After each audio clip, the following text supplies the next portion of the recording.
With a loud scream, on the night of the 14th of December 1861, Queen Victoria gave first vent to her grief. Her lifetime of mourning for her husband, Albert the Prince Consort, had begun. That night, the Prince Consort died from typhoid. Queen Victoria was my great-great-grandmother.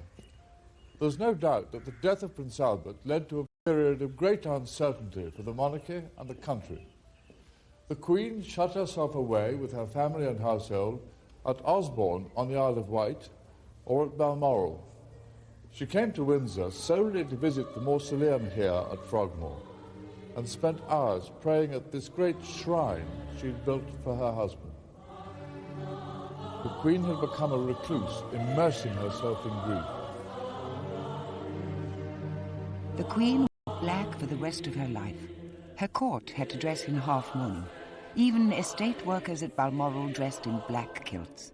Shops in London ran out of black material. Railings all over the country were painted black and have remained so ever since. A whole industry grew up, supporting the cult of death. The Queen shut herself up at Osborne and refused to go to Windsor or Buckingham Palace to be near the seat of government.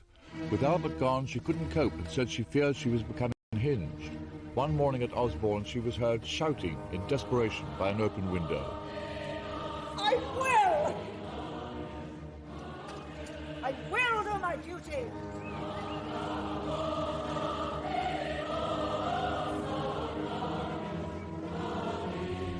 She struggled to do her duty. Privy Council meetings at Osborne were strange affairs. First, ministers had to travel down from London to the Isle of Wight.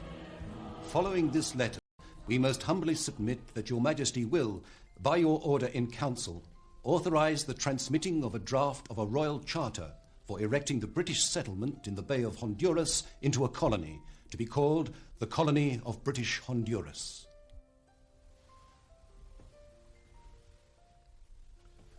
Approved. We beg leave, most humbly. Approved. Queen Victoria's grief was terrible. She plunged the country into seemingly endless mourning. Buckingham Palace was empty for 2 years and was eventually boarded up. Some wags put a notice on the railings which said, "These commanding premises to be let or sold in consequence of the late occupants' declining business." The Queen was no longer doing what her public expected of her. They were baffled and then angry. Her ministers had very strong views. But the Queen's main concern was a national memorial for her late husband. Her cause in the sceptical House of Commons was given a boost by an ambitious politician, Benjamin Disraeli, who argued, "The memorial should represent the character of the prince himself, in the harmony of its proportions, in the beauty of its ornament, and in its enduring nature, so that those who come after us may say, this was the type and testimony to a sublime life and a transcendent career." All this was music to the Queen's ears.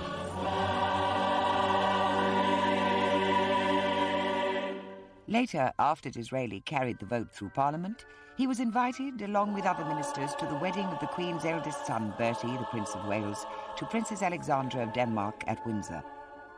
The Queen in black watched ghost-like high up from a gallery. After the ceremony, there was the obligatory photograph with the bust of Prince Albert. At the end of 1864, an event at Osborne lifted the Queen from her misery. One morning, she saw on the terrace John Brown, Prince Albert's favourite gillie from Balmoral. The Queen had asked that he be brought south to help her take up horse riding again. That day, Queen Victoria appeared happy.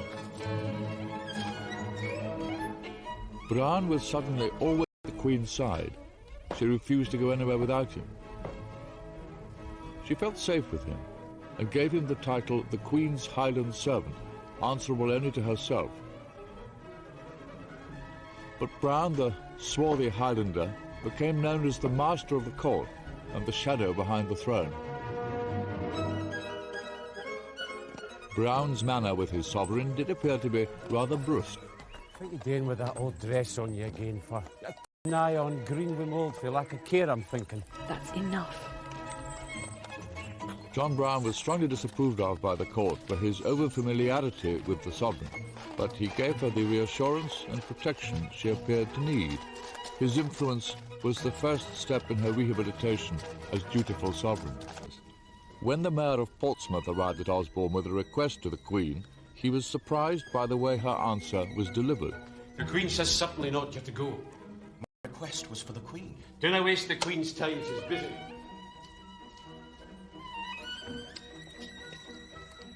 But nothing Brown did seemed to alter the Queen's affection for him.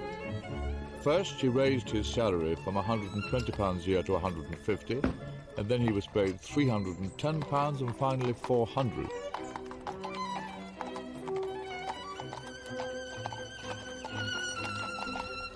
The cruel title of Mrs. Brown reflected the discontent now being felt within the country. At least the Queen in her seclusion was aware she was unpopular. When the ruling Liberal Party failed to pass the second Reform Bill, a measure that would have put 1 million new householders, mainly the middle classes, onto the electoral register, the Queen knew that the discontent amounted to republicanism. When an incoming Conservative government promised to try to enact the new Reform Bill, the Queen decided she should open the new parliamentary session. It was the first time in nearly 6 years she'd been seen as a state occasion.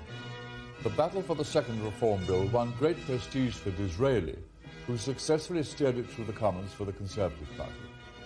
Queen Victoria gave her assent to the new Act in August 1867, and here's her signature on the Royal Commission. At a stroke, it doubled the number of people entitled to vote.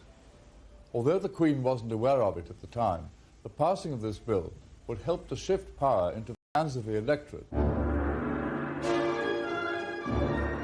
The Queen's troubles did not go away. Fenians, who were Irish Republicans based in America, were involved in terrorist incidents up and down the country. Ireland, which was still part of the United Kingdom, was the key issue for William Gladstone, the leader of the opposition Liberal Party. His long-term plan was Irish self-government, an idea that horrified the Queen. Then the government proposed that Fenians were secretly planning to kidnap the Queen from Osborne. Make sure you cover all the woods all the way down to the main gate. They begged her to go to the safety of Windsor Castle. The Queen refused, believing that it was only a ploy to ease her back into affairs of state. Instead, she allowed police to be posted in the grounds of the park, provided that Brown could organise them. When the plot turned out to be a hoax, the Queen felt triumphantly vindicated. With some relief, the Queen was able to ask Disraeli to become Prime Minister when the present Conservative leader became ill. She was overwhelmed by his exotic appearance when he was sworn in at Osborne. He is full of poetry, romance and chivalry. When he knelt down to kiss my hand, which he took...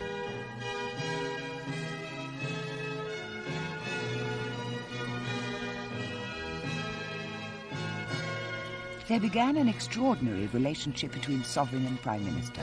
Disraeli needed the support of the Queen in his duel with the opposition leader, his great rival William Gladstone. So Disraeli set out to flatter and charm the grieving widow.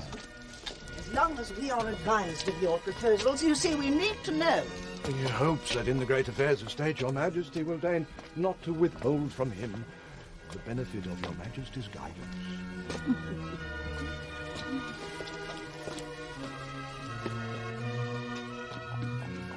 Disraeli was also a popular novelist, and he made sure the Queen was provided with graphic inside details and all the gossip from Parliament. But the idyll came to an end. The Queen was informed that Disraeli had been defeated in the House by Gladstone and was offering to resign. In desperation, she implored him to carry on until the new electoral register was ready. But Disraeli lost the ensuing general election. The monarch's traditional power to have a say in the choice of government was over forever. The Queen had lost out to the will of the newly enlarged electorate. As Disraeli gracefully bowed himself out of the Queen's presence, Gladstone, his great rival, marched in. Their styles couldn't have differed more. William Gladstone was a popularist. His power rested with his party machine, fed by the new electorate. Mom, the primary mission of my government would be to pacify Ireland. If I may read out, Mom, my proposed new cabinet. Lord Chancellor, Gladstone had been advised by his wife to pet the Queen. Instead, he read her lists, made speeches, and treated her like a rubber stamp. Lord Chancellor, Mum, Lord Hathaway, Lord President of the Council, Earl Graham Ripon, Lord Privy Seal, Mr. Austin, Foreign Secretary. She reacted predictably and went into retirement again, and began writing and illustrating a book about her life in the Highlands, in which Brown featured strongly. Now, as a direct result of the Queen's continuing seclusion, a much more determined Republican movement was growing in the country.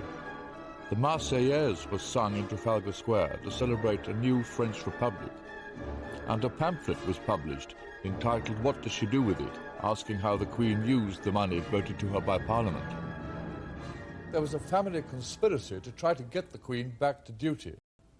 Princess Victoria, her eldest daughter, organised a secret round robin to be signed by 7 of her brothers and sisters in the following terms: "Are startled at the murmurs of discontent which reach us. Those of us who live at home are the unwilling and grieving witnesses of criticism which are agonizing to us to hear. The dangers which are daily spreading will crush the monarchy and the dynasty." But the letter was never delivered. Perhaps they were too frightened. In 1871, for reasons beyond her control, Queen Victoria suddenly found herself back in favour with the public. The Prince of Wales had fallen ill with typhoid. The Queen rushed to his bedside at his home in Sandringham. Fear gripped the nation because the 14th of December was approaching, which would have been 10 years to the day since Prince Albert had died of typhoid. Hidden behind a screen so that her son wouldn't see her, the Queen wrote fearfully, December 10th, 1871. The feeling shown by the whole nation is quite marvellous and most touching and striking.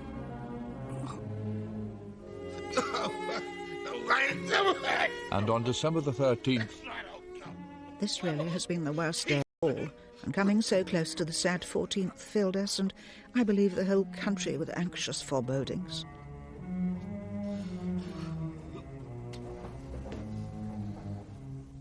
finally on December the 14th, This dreadful anniversary, the 10th, returned again. Instead, it brought the cheering news that dear Bertie had slept quietly at intervals, the respiration much easier. The whole country breathed a sigh of relief. On the way to St. Paul's for a Thanksgiving service, the show of affection amazed the Queen. Dressed in black and wearing only a simple bonnet, she drove in an open carriage to enable the people to see her properly. Then 2 days later, another near tragedy touched the Queen. As she was alighting from her carriage outside Buckingham Palace, Brown had got down to let down the steps when suddenly someone appeared at my side. Then I perceived that it was someone unknown with an uplifted hand. Involuntarily, in a terrible fright, I threw myself over Lady Jane Churchill. I soon recovered myself to stand up when I saw Brown holding a young man tightly who was struggling. They thought the man had dropped something. Look, there it is. I then did see shining on the ground a small pistol. This filled us with horror. It is to good Brown and to his wonderful presence of mind that I greatly owe my safety, for he alone saw the boy rush round. Queen's life. She was severely shaken, but her prestige in the country rocketed. In the space of a few weeks, republicanism was dead. The royalty problem had been swept away. The faithful John Brown was awarded the Victoria Devoted Service Medal. He's the only recipient of that honour in history.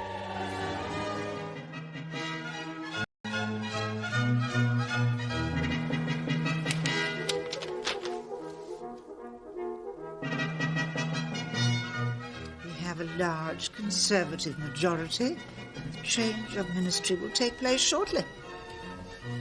Mr. Gladstone has contrived to alienate and frighten the country. It was February 1874, and Disraeli had won the general election for the Conservatives. At his swearing-in, the Queen treated him like a long-lost friend. 13 years after the death of the Prince Consort, she was no longer in deep despair. I saw Mr. Disraeli at 2:45 today. He knelt down and kissed hands, saying, I pledge my troth to the kindest of mistresses. Whatever the sovereign wishes should be done. The Queen's wishes were simple. With Disraeli now at her side, she needed to fulfill her great destiny and that of the British people. We had the largest fleet in the world, a professional army, and vast colonies that were the envy of Europe. Now that the parliamentary parties had finally tempered the British Crown's power, her destiny lay in foreign affairs, the Empire. Disraeli too could see sound reasons for patriotism. The Conservative Party would become the party of empire. The Empire needed an empress, and the Queen asked Disraeli's government to make her Empress of India, the brightest jewel in the imperial crown. To mark the occasion, the Queen sent the Prince of Wales out to India to preside over the celebrations given in her honour. The Prince became the incarnation of the British Raj and was treated everywhere like a god. Missions for the poor were opened and charity was dispensed in his wake.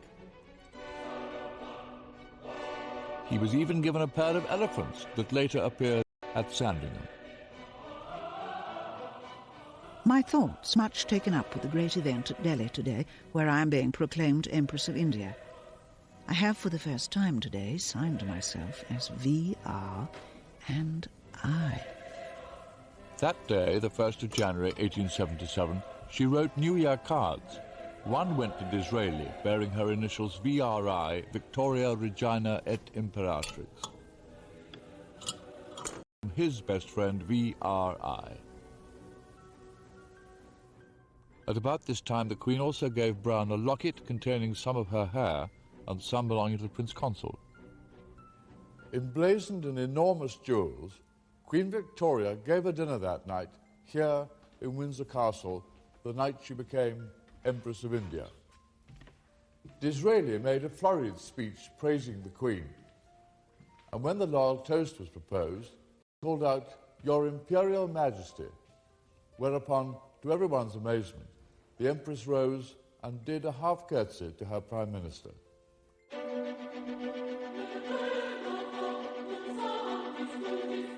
Later, the Queen had the Durbar Room added at Osborne House. It looks like an Indian temple, but its architecture is rather surprising, sitting in the middle of the Isle of Wight. The Queen was mesmerised by India. The corridor next to the Durbar Room is lined with portraits of her Indian subjects.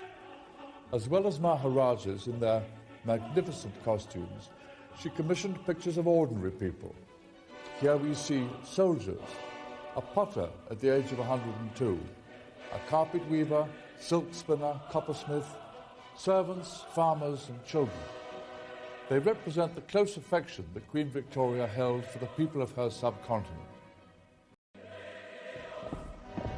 The Queen took her role as Mother of the Empire seriously.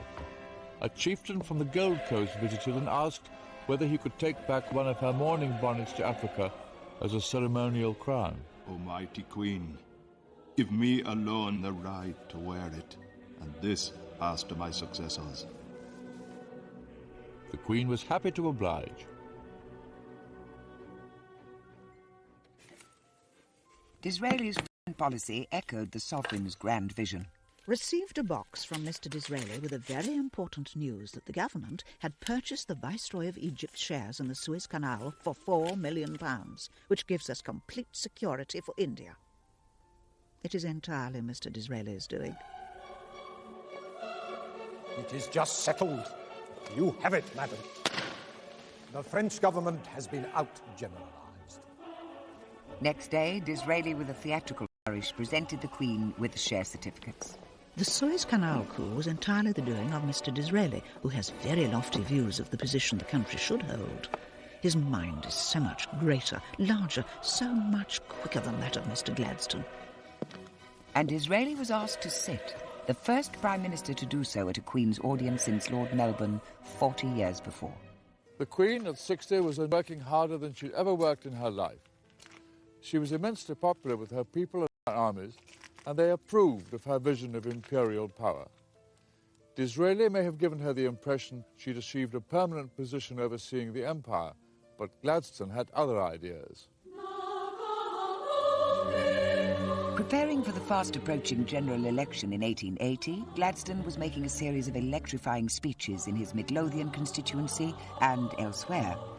He attacked the colonial wars which had done so much for the prestige of the Queen and the country. Pleading for the rights of the savage, he denounced the title of Empress of India as theatrical bombast and folly. By appealing directly to the nation in this way, the Queen believed that Gladstone was usurping her role. But when the Liberal Party won the election, the Queen was faced with the alarming prospect of Gladstone as Prime Minister again. She will sooner abdicate than send for that half-mad firebrand. Others but herself may submit to his democratic rule, but not the Queen. There must be no attempt to change the foreign policy, no change in India, and no hasty retreat from Afghanistan.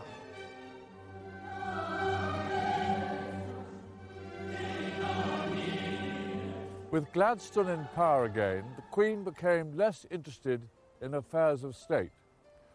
When she was spending time at Balmoral, she often preferred to stay here at the Glassholt, her house on Loch Mick, some miles away from the castle. At times this house was literally at the hub of the empire. Its modest rooms and simple furniture really rather humble for the Empress of India. Then came a series of tragic blows. First, her close friend Disraeli died in April 1881. Such a loss is irreparable to me and the country. To lose such a pillar of strength at such a time is dreadful. Then John Brown had to carry the Queen back into the castle after a fall at Windsor in March 1883. And less than 2 weeks later, the dreadful news that my good, faithful Brown had passed away early this morning. It is the loss not only of a servant, but of a real friend. The shock, the blow, the blank, the constant missing at every turn of the one strong, powerful arm and head almost stunned me, and I am truly overwhelmed. And now all is gone. All is gone in this world, and all seems unhinged again in thousands of ways. such was the status of justices, empresses even. He may have been only a simple gilly without education, but he was the only person in the household who could make the Queen do what she didn't want. When Prince Albert died, a statue of him was placed on the Balmoral estate. It faces the one of Queen Victoria. Remarkably enough, just about here, where I'm standing, the Queen put another one up to John Brown when he died. And so the three memorials together formed a triangle. His statue was removed from the triangle by King Edward VII when his mother died and tucked away here in the woods. The Queen at 65 was lonely but still resolute. Foreign policy remained her obsession, and here she felt Gladstone was at his most neglectful. When General Gordon was under siege from hostile troops in the Sudan, she begged Gladstone to send out a rescue column to Khartoum. The Queen trembles for General Gordon's safety. If anything befalls him, the result will be awful. 6 weeks later, the Queen was still questioning Gladstone's policies. Mr. Gladstone, you told the Queen when we last met Gordon must be supported. Yet what he asked for repeatedly nearly 5 weeks ago has been refused. If not for humanity's sake, for the honour of the government and the nation. When Gordon was murdered nearly a year later, just before the relief column finally arrived, the country was in uproar. Now from Osborne, the Queen sent a telegram to Gladstone. It was deliberately uncoded for all the world to read, saying, To think that all this might have been prevented and many precious lives saved by earlier action is too frightful. It is I who have, as the head of the nation, to bear the humiliation. The Gordon débâcle was responsible for bringing down the Gladstone government. But in 6 months, Gladstone was back, and it was the issue of Irish self-government, the Home Rule Bill, that did most to divide the country and also Gladstone from the sovereign. To Queen Victoria, Home Rule was a threat to her empire. Ignoring her true constitutional role, the Queen set out in 1886 to disrupt Home Rule by secretly working with a Conservative opposition leader, Lord Salisbury. She was letting him see Gladstone's confidential cabinet papers to the Queen about the bill's progress. May 8th, the Queen sends Lord Salisbury a copy of Mr. Gladstone's letter to her. There was a very important cabinet meeting to decide whether any concessions were to be made in the bill. If they were made, they would certainly be defeated. This is the first avowal of defeat. Please return the enclosed. The second letter received last night, which she would also ask to have back. The Queen was at Balmoral when the final vote on Home Rule was taken. But division within Gladstone's own party was making the bill's progress increasingly unlikely. I did not sleep well as I felt worried and anxious. When I got up, a telegram was brought to me which gave the news that the government had been defeated by a majority of 30. Cannot help feeling relieved and think it is the best for the interests of the country.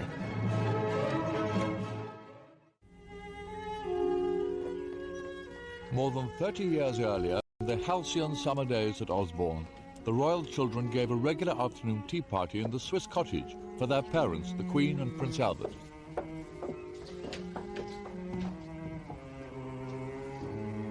Here, in the children's own playhouse, the Prince Consort conceived a grandiose scheme for his family. His plan was to marry the family into royal houses on the continent. His aim was to achieve peace and influence in Europe. And here you can see demonstrated the Prince Consort's greatest vision. This famous photograph was taken when Queen Victoria went to Coburg to attend a family wedding over 30 years later in 1894. There are cousins from Russia, here's the Tsar, Germany, the Kaiser, Romania, as well as connections with Spain and with Greece and Denmark, my great-grandfather, King Edward VII, to be. All these people are related to Queen Victoria, but closer analysis of the picture shows how the dream was about to shatter. First to be married was Princess Victoria, Vicky, Prince Albert's eldest and favourite daughter. At 17, she married Prince Frederick of Prussia. The Prince Consort hoped that through this marriage, the belligerent Prussian ascendancy would be tempered by a liberal constitutional monarchy. Instead, the worst happened, and the couple produced a son, Kaiser William, sitting here with the waxed moustaches. He was the Queen's German grandson, and it was he who led his armies against Britain in the First World War. Please advise me how to say, we would like to send a letter to the Viceroy. Viceroy go? Viceroy go. Ek cut. Ek cut. Cut, Your Majesty. Cut. The sovereign began to learn Hindustani so she could deal with Indian affairs of state. Suddenly, another strange figure came into the Queen's life. And how to send a telegram to the Viceroy. Viceroy go? Abdul Karim now took the place of John Brown. Abdul Karim, known as the Munshi or teacher, was disliked by the court as much as Brown. In early 1894, the Queen's old adversary Gladstone finally came to hand in his resignation. He was 85, 10 years older than the Queen. Both had such poor eyesight they could scarcely see each other. And although Gladstone had served the Queen as her Prime Minister a record 4 times, at his final audience, the Queen uttered not a word of thanks. She had much difficulty in finding topics for an adequate prolongation, but fog and rain and her coming journey to Italy all did their duty and helped. She was at the highest point of her cheerfulness. A miserable day outside again today, Mr. Gladstone. My journey to Italy shortly should be very good for my health and for the sake of the country. Gladstone's great power had come with the birth of the nation's first modern party democracy. It had made the two of them needless rivals for the country's affection. With Gladstone's passing, the Queen was at last prepared to assume a role of prestige and influence rather than power, a pattern followed by sovereigns ever since. In June 1897, the 60th anniversary of the Queen's accession, the might of the British Empire was on parade in London, the Queen's Diamond Jubilee. Here the Queen had no need to exert her power over difficult politicians. As Mother of the Empire, her influence was there for all to see, and she was clearly moved by the occasion. A never-to-be-forgotten day. No one ever, I believe, has met with such an ovation as was given me passing through those 6 miles of streets. The crowd was quite indescribable, and their enthusiasm truly marvellous and deeply touching. Every face seemed to be filled with real joy. I was much moved and gratified. Surrounded by a mounted escort of various members of her family from all over the world, Queen Victoria arrived in her carriage at St. Paul's Cathedral. She was too arthritic to go up the steps, so a special service was held outside with the Queen sitting here in her carriage at the bottom.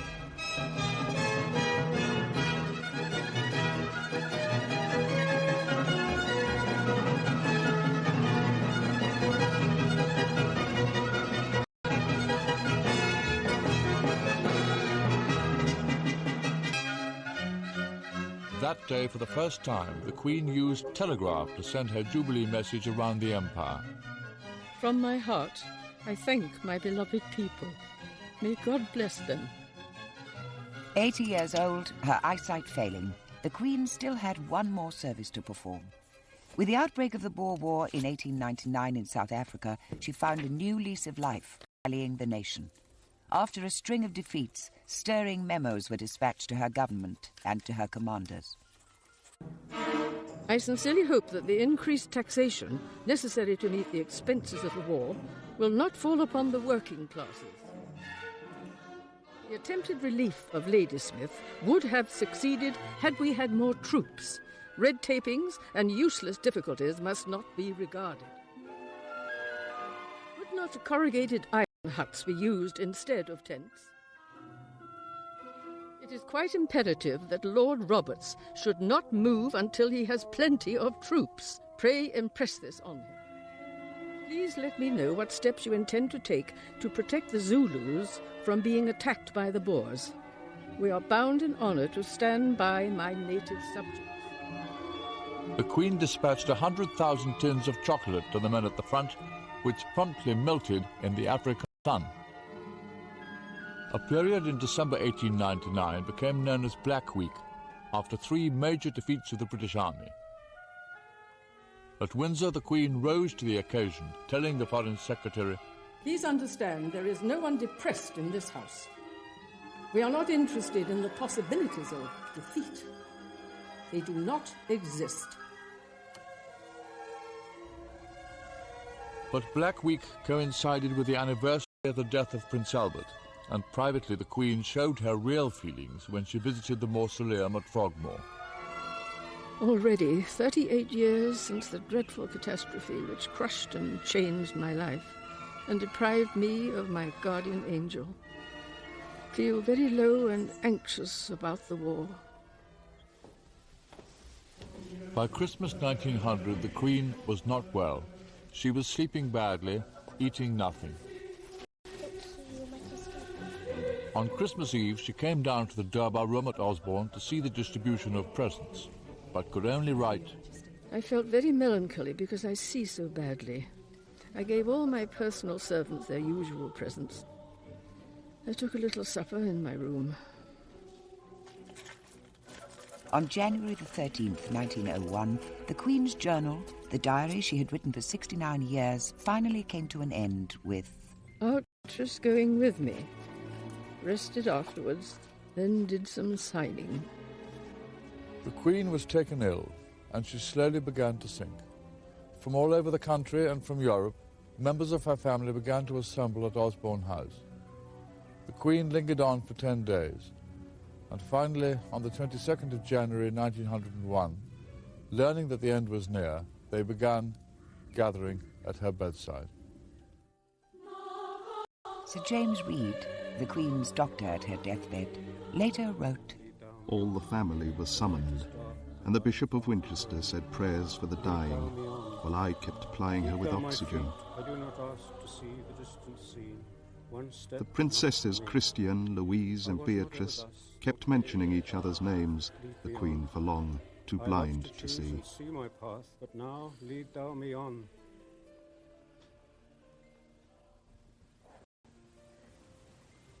Dear Mamma, it's Beatrice. Luncheon is close too.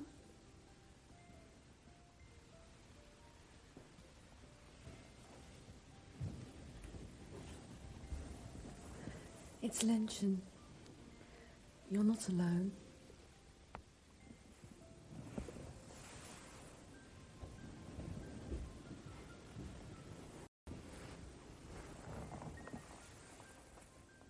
It's Bertie.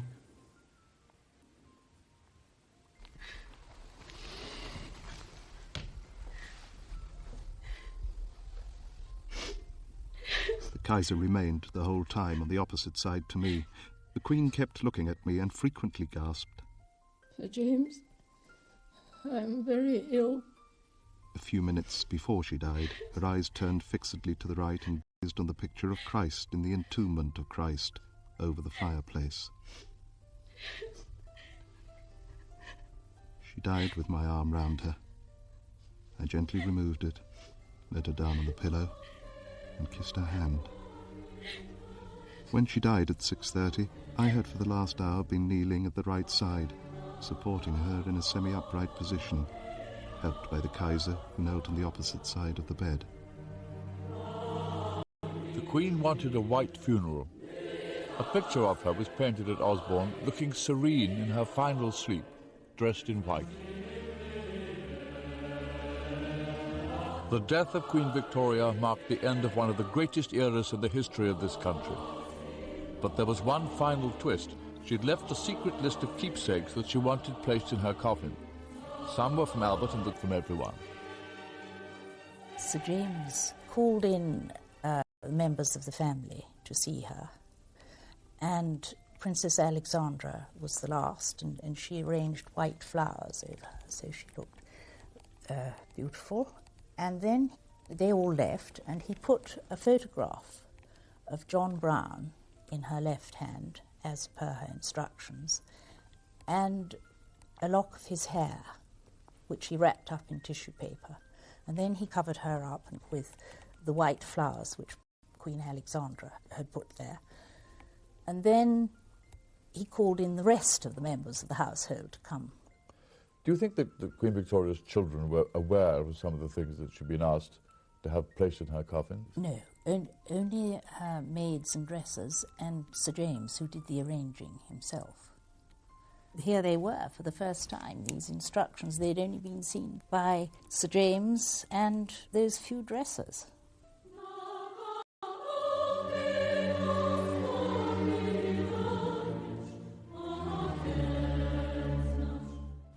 On a cold winter's day, Queen Victoria was finally buried in the Frogmore Mausoleum.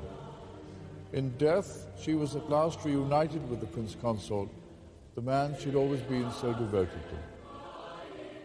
The solitary statue of Prince Albert on his tomb was joined by one of the Queen, her head half turned towards him. The Queen's statue had been carved years earlier when the Prince died, so that she would always remain in the likeness of a young woman.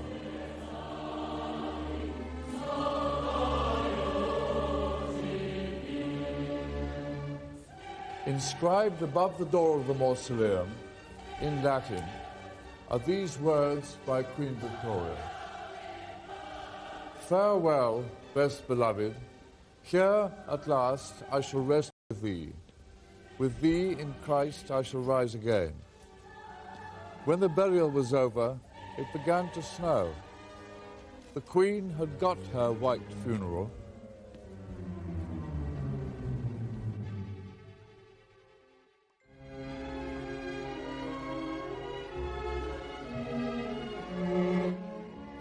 The tragic story of the last Tsar and Tsarina of Russia is remembered tomorrow. Nicholas and Alexandra, that's at the same time. Coming up in a few minutes on UK History, gaze upon the face of Tutankhamun.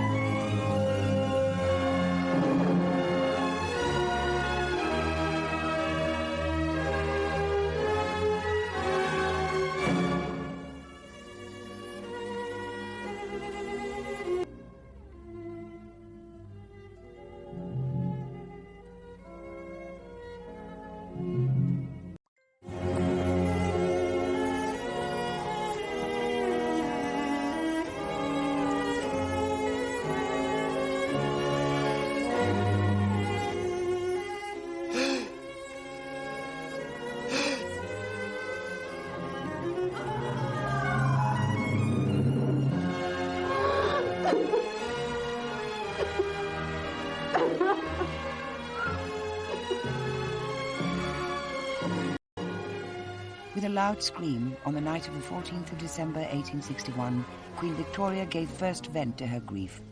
Her lifetime of mourning for her husband, Albert the Prince Consort, had begun. That night, the Prince Consort died from typhoid. Queen Victoria was my great-great-grandmother. There's no doubt that the death of Prince Albert led to a period of great uncertainty for the monarchy and the country. The Queen shut herself away with her family and household at Osborne on the Isle of Wight or at Balmoral. She came to Windsor solely to visit the mausoleum here at Frogmore and spent hours praying at this great shrine she'd built for her husband. The Queen had become a recluse, immersing herself in grief. The Queen wore black for the rest of her life. Her court had to dress in half-mourning. Even estate workers at Balmoral dressed in black kilts. Shops in London ran out of black material. Railings all over the country were painted black and have remained so ever since. A whole industry grew up supporting the cult of death. The Queen shut herself up at Osborne and refused to go to Windsor or Buckingham Palace to be near the seat of government. With Albert gone, she couldn't cope and said she feared she was becoming unhinged. One morning at Osborne, she was heard shouting in desperation by an open window. I will! I will do my duty!